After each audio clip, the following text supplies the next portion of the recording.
নমস্কার, আশা করি সবাই ভালো আছেন, সুস্থ আছেন এবং বাড়িতে নিশ্চিন্তে আছেন। তো সকাল থেকে অনেকগুলো ফোন আসছিল, অনেকেই বলছিলেন যে কিছু বলার জন্য, প্রতিক্রিয়া দেওয়ার জন্য। দেখুন, প্রতিক্রিয়া বা কিছু বলা, বিশেষ করে ওই ধরনের দাঙ্গাবাজ মুকুটহীনের বিরুদ্ধে বা তার পক্ষে, সেগুলো বলার রুচিবোধ অন্তত পক্ষে আমার নেই। আমি যে কথাগুলো বলি বা বলার চেষ্টা করি সেটা হচ্ছে যেটা বাস্তব, যেটা সত্য, ইতিহাসে যেটা লিখিত আছে সেটা বলার চেষ্টা করি। আর এই দাঙ্গাবাজ মুকুটহীন আজকে ও নেতিয়ে পড়েছে, কারণ বাটপাড়ি ধান্দাবাজি বেশি দিন চলে না। এবং ওর যা বক্তব্য আজকে ও সামাজিক মাধ্যমে দিয়েছে, সেই বক্তব্যে ওর পরাজয় ও স্বীকার করে নিয়েছে এবং নূতন করে উস্কানি দেওয়া। আপনারা ভেবে দেখুন, ও যেসব প্রশ্ন বা উত্থাপন করেছে, যেসব কমিউনাল ফ্লেভার আপ করার চেষ্টা করেছে, সেগুলোর একবার নিজেরা বিশ্লেষণ করে দেখুন। যে লোকটা নিজে ককবরক ভাষা জানে না, সে নাকি যে ত্রিপুরা থেকে, ত্রিপুরার সংস্কৃতি, যারা অবাঙালি আছে, যারা ট্রাইবস আছে, তাদের বিভিন্ন ভাষাকে গ্রাস করে খাওয়ার গোপন ষড়যন্ত্র করেছিল টাকার বিনিময়ে, সে এসে ভাষা নিয়ে কথা বলছে, ভাষার কথা বলছে। আজকে যখন এই ভাষা নিয়ে কথা বলছে, সেই সময়ও এই দাঙ্গাবাজ হিন্দিতে কথা বলছিল। আর ককবরক ভাষা নাকি, আচ্ছা হিন্দিতে ককবরক ভাষা চালু হবে? মূর্খ। এই ধরনের দাঙ্গাবাজদের কি বলবেন? কোন স্ক্রিপ্টে লিখতে হবে, কোন স্ক্রিপ্টে লিখতে হবে না, স্ক্রিপ্ট একটা সম্পূর্ণ আলাদা বিষয়। রোমান স্ক্রিপ্ট, দেবনাগরী স্ক্রিপ্ট, বিভিন্ন স্ক্রিপ্ট আছে। যে লোকটা জানে না যে রাজমালা যে ভাষায় লেখা হয়েছে সেটা বাংলা ভাষায়, যখন ত্রিপুরার রাজতন্ত্র ছিল বা রাজতন্ত্র তথাকথিত ছিল, সেই সময় যে ভাষায় কথা বলা হতো সেটা ছিল বাংলা ভাষা, এবং একমাত্র ত্রিপুরার রাজভাষা ছিল বাংলা। অতএব এই গোটা ত্রিপুরা, বৃহত্তর ত্রিপুরা, গ্রেটার ত্রিপুরা সম্পূর্ণ ছিল বাংলা ভাষী, বাংলা অধিবাসী মানুষের জনগোষ্ঠীর, বৃহত্তর জনগোষ্ঠীর অংশ। এবং যে বৃহত্তর সমতল ত্রিপুরা, সেই সমতল ত্রিপুরার থেকে সেই সময় ট্যাক্স আসতো, কর আসতো। সেই করের টাকায় বর্তমানে যে খণ্ডিত ত্রিপুরা, পার্বত্য ত্রিপুরা, সেই পার্বত্য ত্রিপুরার যা কিছু উন্নয়ন আপনারা দেখছেন রাজন্য আমলে, সেই বৃহত্তর ত্রিপুরার, সমতল ত্রিপুরার, গ্রেটার ত্রিপুরার ট্যাক্সের টাকায়। এবং এই ট্যাক্সগুলো যারা দিত, তারা সকলেই বাংলা ভাষী ছিল, তাদের মায়ের বাংলা ভাষা ছিল বাংলা। তাই যারা বাংলা ভাষা নিয়ে কথা বলেন, এবং সে আবার নতুন করে একটা তথ্য দিয়েছে, বলবো, যেগুলো আমি 2019 সাল থেকে বলে আসছিলাম, আজকে তার গলায় সেই একই কথা শুনলাম। ভালো লেগেছে এবং হাসিও পেয়েছে তার এই দৈন্যতা দেখে, যে তার ব্যবসার দোকান, মুকুটহীনের ব্যবসার দোকান বন্ধ হয়ে যাচ্ছে। আর হয়তো সেই দোকানে কেউ বসবে না এবং দোকান চুরমার হয়ে যাচ্ছে। মানুষকে বেশি দিন বোকা বানিয়ে রাখা যায় না, এটা আবারও প্রমাণিত। এবং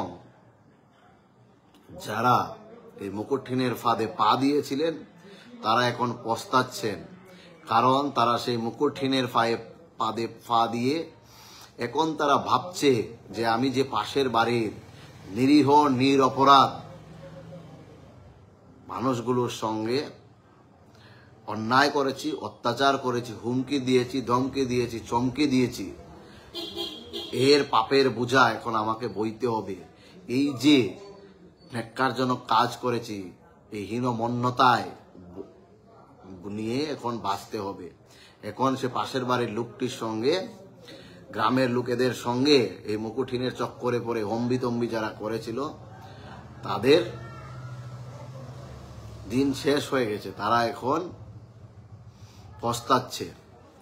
এবং যে বিষয়টা মূলত সে আবার নতুন করে উস্কানি দিয়েছে যে উজ্জয়ন্ত প্যালেজের সামনে, ত্রিপুরা স্টেট মিউজিয়ামের সামনে কেন ক্ষুদিরামের মূর্তি থাকবে, কেন সেখানে সেলফি পয়েন্ট, মানে ভারসাম্যহীন কথাবার্তা বলে যাচ্ছিল। আবার বলছে যে আজ থেকে 52 বছর আগে নাকি, মানে 1971 সালে ইস্ট পাকিস্তান ভেঙে বাংলাদেশ হয়েছিল, যে বাংলাদেশের উপর বাংলা ভাষা, উর্দু ভাষা চাপিয়ে দেওয়ার জন্য, বাংলা ভাষীদের মানুষের উপর উর্দু ভাষা চাপিয়ে দেওয়ার জন্য সেখানে একটা দেশ গঠিত হয়েছিল। এই ইতিহাসটা একটু বলেছে। তো তাকে আমি বলতে চাই, সে যখন গায়ের জুড়ে এডিসিতে ক্ষমতায় আসার পর ককবরক জানতে হবে চাকমাদেরকে, মগদেরকে ককবরক জানতে হবে, মিজুদেরকে ককবরক জানতে হবে, ডার্লংদেরকে ককবরক জানতে হবে বলে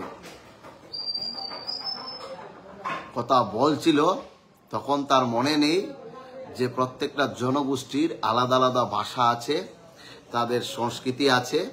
আর বাঙালি, বাংলা ভাষায় যারা কথা বলে, যাদের মায়ের ভাষা বাংলা, আজকে সে নিজেই বলে দিয়েছে যে এই জাতি জনগোষ্ঠী যখন তার ভাষার উপর আক্রমণ আসে, তার সংস্কৃতির উপর আক্রমণ আসে, তখন ভাষার জন্য দেশ এই পৃথিবীতে প্রথম যে জাতি করেছে সেটা হচ্ছে বাঙালি। আর আরেকটা কথা সে বলেছে, সেটাকে বাংলাদেশ থেকে কিছু লোক এসে ত্রিপুরাকে শাসন করছে। আমি বলতে চাই, যারা দেশের জন্য প্রাণ দিয়েছে, স্বাধীনতার জন্য বলিদান দিয়েছে, তারা কোন দেশের জন্য প্রাণ দিয়েছিল? এবং যে কথাগুলো বলছে ব্রিটিশের দালালি করা ছাড়া সেই সময়ে আর কি কাজটা করেছে? ব্রিটিশের, প্রথম মুঘলদের, শাহজাহানের রাজর্ষি উপন্যাস যেটা আছে, বিশ্বকবি রবীন্দ্রনাথ ঠাকুর যে উপন্যাস লিখে গেছেন, রাজর্ষি উপন্যাস, সেখানে এরা নবাবদের অধীনস্থ ছিল এবং নবাবদেরকে নাজারানা দিতে হতো আকবরের সময় থেকে। শাহজাহানের সময় যখন সুজা আক্রমণ করেছিল, গোবিন্দ মাণিক্য যখন ত্রিপুরার মহারাজা ছিলেন, জমিদার ছিলেন, তখন এরা কার অধীনস্থ ছিল? সেই ব্রিটিশ আমল থেকে। জমিদাররা কবে থেকে আবার কি? আর ওকে নাকি কেউ এখন মহারাজা বলছে না, তাই মাননীয় মুকুটহীনের দালালের, বাটপারের এখন খুব মনে কষ্ট হচ্ছে। ওকে কেউ প্রদ্যুৎ বলবে না। ওকে প্রদ্যুৎ বলে ডাকলে তাকে কি বলে ডাকবে? অধিকাংশ মানুষ তো এখন ওকে মুকুটহীন বলছে। যে কথাগুলো বলছিলাম আমি 2019 সাল থেকে, একে একে দেখলাম এখন সবাই বলছে। ভালো লাগছে, কারণ যারা দাঙ্গা ছড়ায়, যারা দাঙ্গা হাঙ্গামা করতে চায়, যারা বাঙালি অবাঙালির মধ্যে, যারা পাশের বাড়ি পাশের গ্রামের মধ্যে দাঙ্গা সৃষ্টি করতে চায়, তাদের ধ্বংস এইভাবেই হবে। কারণ মানুষ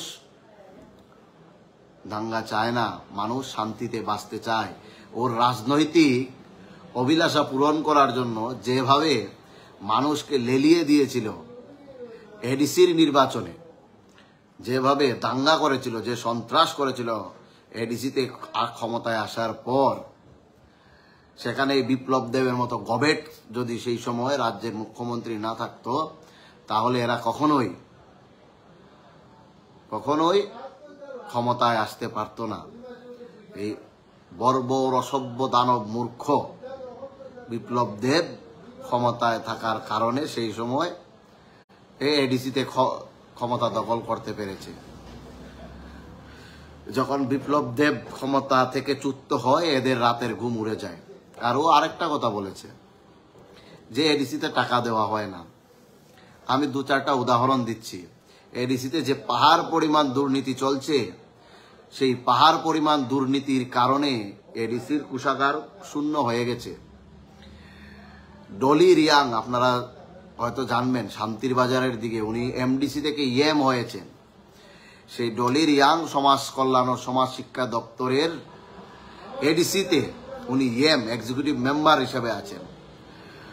উনি ক্ষমতায় আসার পর বিভিন্ন জায়গায় সমাজ শিক্ষা এবং সমাজ কল্যাণ দপ্তরের যে সকল দরপত্র মানে টেন্ডারের মাধ্যমে কাজ হওয়ার কথা ছিল, সেই টেন্ডারগুলো যেখানে ডিসেন্ট্রালাইজ করে টেন্ডার হয় সেখানে সেই টেন্ডারগুলোকে উনি বগল দাবা করে কুমলুঙ্গে নিয়ে বেছে বেছে কিছু লোককে দিয়ে মোটা অঙ্ক কামিয়েছে। নতুন নতুন গাড়ি এসেছে, ওদের আয় বেড়েছে। যারা একটা সময় হাওয়াই চটি পরে ঘুরতো আর মানুষকে বলতো থানচা, যারা মানুষকে বলতো greater Tipra land, Tipra coming, তাদের জীবন দেখেও এই এডিসি নির্বাচনের পর কিভাবে তারা টাকা কামাই করেছে। দুর্নীতি, টেন্ডার ছাড়া, কোনো ধরনের গুণগত মান ছাড়া এরা কাজ করে টাকা আত্মসাৎ করছে। যখন ইউটিলাইজেশন সার্টিফিকেট দেওয়ার প্রশ্ন আসছে তখন দিতে পারছে না, তাই টাকা আনতে পারছে না, আর বলছে আমাদেরকে টাকা দিচ্ছে না। হিসাব এখনো দিতে পারেনি। এডিসিতে যে ধরনের গরমিল করেছে এবং এডিসিতে যে ধরনের কর্মকাণ্ড করেছে, এর ফলে এডিসিতে এখন এদের টাকা মানে চাকরি ক্ষেত্রে যেভাবে দুর্নীতি করেছে, টেন্ডার ক্ষেত্রে যেভাবে দুর্নীতি করেছে, উইদাউট এনি টেন্ডার, এই বিধানসভা নির্বাচনের সময় কত কত টাকা এডিসি থেকে বাঁকা পথে এরা আত্মসাৎ করেছে। এদের এমডিসিদেরকে টার্গেট দেওয়া হয়েছে, এত লক্ষ টাকা এনে দিতে হবে তোমার যে কোনো ভাবে। আর এখন এখন মায়া কান্না করছে। দ্বিতীয় যে বিষয়টা হচ্ছে সেটা হচ্ছে, ও বলছে বাঙালিদেরকে, আজকেও বলেছে আবার বাঙালিদেরকে বাংলাদেশি, এবং সে জানে যোগ্য জবাব দেবে। তাকে মানুষ যোগ্য জবাব দিয়েছে। সে বাংলাদেশ থেকে কারা এসেছে, আর বর্ডার খোলা আছে, কারা আসছে, প্রতিদিন কারা এসে দখল করছে ত্রিপুরার বনাঞ্চল, কারা রতননগর দিয়ে, আর কারা অরুণাচলের মিজোরামের পথ বেয়ে আসছে, সেই হিসাবগুলো কিন্তু আছে। কারা রেশন কার্ড পেয়ে যাচ্ছে, কারা পাট্টা পেয়ে যাচ্ছে শিডিউল এরিয়াতে, সবকিছুর কিন্তু হিসাব আছে। তাই এসব ভাটবকে লাভ হবে না। মানুষ বুঝে, এখন মানুষ বুঝে তোমাদের ছেলে মেয়েদেরকে তোমাদের কিভাবে বাঁকা পথে, সে বলছে নাকি চাকরিতে আরো বেশি করে চাকরিতে দখল করতে হবে। যার যোগ্যতা থাকবে সে যোগ্যতা অনুযায়ী, সে বাঙালি হোক অবাঙালি হোক, চাকরি বাজার সে দখল করবে এবং তার কথা বলার মুরুদ নেই। না হলে বলতো যে ইউপিএসসিতে সেখানে ককবরক এবং বাংলা ভাষা, সে যদি সাম্প্রদায়িক না হতো, যে এই রাজ্যের মানুষের ককবরক এবং বাংলা ভাষার অধিবাসী যেহেতু মানুষ, এই মানুষ যেন ও যেন সেই মানুষের আরো বেশি করে কেন্দ্রীয় স্তরে এবং কেন্দ্রীয় পরীক্ষাগুলোতে যেন সুযোগ পায়, তার জন্য এই দুটো ভাষা ব্যবহার করার জন্য। ও এখন ককবরক ভাষা, ও নিজে প্রথমত ককবরক বলতে পারে না, আর সে নাকি ককবরক ভাষা নিয়ে আন্দোলন করবে। মানে কাকে কি বোকা বানাচ্ছে। শেষ যেটা হচ্ছে, সে আবারও আজকে বাঙালি জাতি এবং বাঙালি স্বামী বিবেকানন্দের নামে কেন আস্তাবল ময়দান হবে, এই মূর্খকে কে বুঝাবে যে স্বামী বিবেকানন্দ একজন কালজয়ী বিশ্ববিখ্যাত মনীষী। উনার নাম যদি কোনো কিছুর সঙ্গে যুক্ত হয় তাহলে সেই জায়গার স্থান, সেই রাস্তার স্থান, তার মান উন্নয়ন হয়, তার গৌরব করার জায়গা হয়। স্বামী বিবেকানন্দের মতো মহাপুরুষের বাণী এবং মহাপুরুষ যে কর্মকাণ্ড করে গেছেন, তার ধারে কাছে ও কি কোনোদিন যেতে পারবে বা তারকে কেউ যেতে পারবে? উগ্রবাদীকে সে উগ্রবাদীর মূর্তি বানিয়ে সে উন্মোচন করছে, তার মাথায় তো আর কি আসবে? আর মুকুটহীনকে মানুষ মুকুটহীন ডাকবে না তো কি ডাকবে? ভারতবর্ষ স্বাধীন হওয়ার পর রাজতন্ত্র চলে গেছে। ভারতবর্ষের প্রাক্তন প্রধানমন্ত্রী শ্রীমতী ইন্দিরা গান্ধী এই রাজতন্ত্র এবং রাজতন্ত্রের নামে যারা উপাধি ব্যবহার করে তাদেরকে অ্যাক্ট করে সেগুলো বাতিল করে দিয়েছে। এবং এরা যখন ত্রিপুরা যখন ভারতবর্ষের সঙ্গে যুক্ত হয়েছিল, সেই যুক্ত হওয়ার সময় যে 3,40,000 পার্স মানি নেওয়া হয়েছিল, সেই পার্স মানিগুলো কোথায় গিয়েছে? সে নাকি বলছে ওর কাছ থেকে নীলমহল কেড়ে নেওয়া হয়েছে, আরো কি কি কেড়ে নেওয়া হয়েছে। এর কত ভাট বকতে পারে? ও বলবে দুদিন পরে এসে 1 কোটি উর, তারপরে ত্রিপুরার আরো কোথায় কোথায় তার জায়গা সবগুলো সে বানিয়েছে।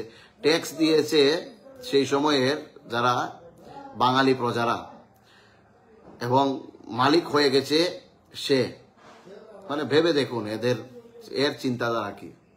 এই বলে বলে সহজ সরল যারা অবাঙালি মানুষরা আছেন এবং বাঙালি মানুষরা আছেন তাদেরকে কিভাবে আতঙ্ক, ভয়, হিংসা সৃষ্টি করা যায়, এটাই হচ্ছে তার মূল উদ্দেশ্য। এবং সে আরো 2-3টা হুঙ্কার দিয়েছে। সে বলেছিল সুরমা ক্যাপচার করবে, সুরমাতে গৌহারা হেরেছে। সে বলেছিল ক্ষমতায় জিতেগা তো জিতেগা লেকিন লাস্ট ফাইট তো করেগা। তা সে গোহারা খেয়েছে বিধানসভা নির্বাচনে। এবার বলছে গলতি মেরে ভি তরফ সে হুয়া হ্যায়, গলতি উনকি ভি তরফ সে হুয়া হ্যায়। তো সে নাকি এখন ধনপুরে 1:1 করবে। তাকে বলছি চ্যালেঞ্জ, ওপেন চ্যালেঞ্জ, 1:1 ধনপুরে হবে। ধনপুরে তোমাকে হারানোর জন্য আসছি। তোমাকে যে সাপোর্ট করবে সেই দলকে, সেই রাজনৈতিক দলকে হারানোর জন্য আসছি। তোমার রাজনৈতিক গদিতে ত্রিপুরার মানুষ আগুন জ্বালিয়ে দিয়েছে, তোমার দূরবসন্ধিকে ত্রিপুরার মানুষ শেষ করে দিয়েছে। তারপর সে বলছে যে সে নাকি লোকসভা নির্বাচনে সে নাকি লড়াই করবে। পূর্ব ত্রিপুরা, আচ্ছা পূর্ব ত্রিপুরাতে কটা এসটি সিট আছে রে ভাই? হ্যাঁ, মুকুটহীন বাটপার, আবার নতুন করে টাকা আদায়ের রাস্তা, চাঁদা আদায়ের রাস্তা। ইলেকশন লড়বো, এবার টাকা দাও।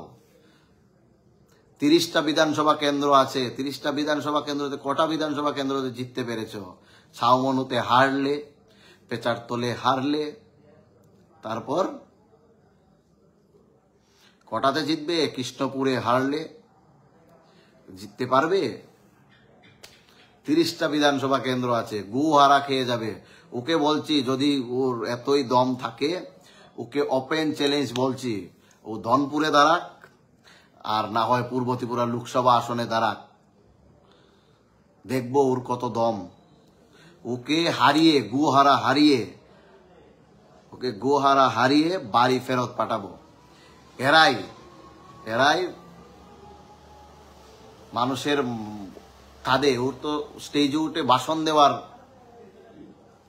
পর্যন্ত অকাজ ছিল না। এনসি দেববর্মা আর মেবার কুমার ওকে দয়া ভেবে খুমলুঙে একটা ভাষণ দিতে দিচ্ছিল এডিসির ঠিক আগে। সেখান থেকে সে ভাষণ দিয়ে এসে তারপর এদেরকে কিভাবে খতম করা যায় তার জন্য গ্রেটার ত্রিপুরাল্যান্ডের হিজিক তুলে সে প্রথমে I-50কে খতম করেছে। তিপ্রাসানে মারা হে ভাই। তারপরে I-50কে খতম করে ও নিজে এখন খতম, টাটা বাই বাই হয়ে গেছে। ও আরো কথা বলেছে, মানে মিডিয়া কেন বলবে ওর বিরুদ্ধে, ও আনটাচেবল। আরে খুমলুঙে যখন ওকে পিটিয়ে ছাল তুলে দিয়েছিল, টিপিএফ যখন ওকে পিটিয়ে ছাল তুলে দিয়েছিল খুমলুঙে, তখন ও কি করতে পেরেছে? আর সাধারণ মানুষকে, সাধারণ যারা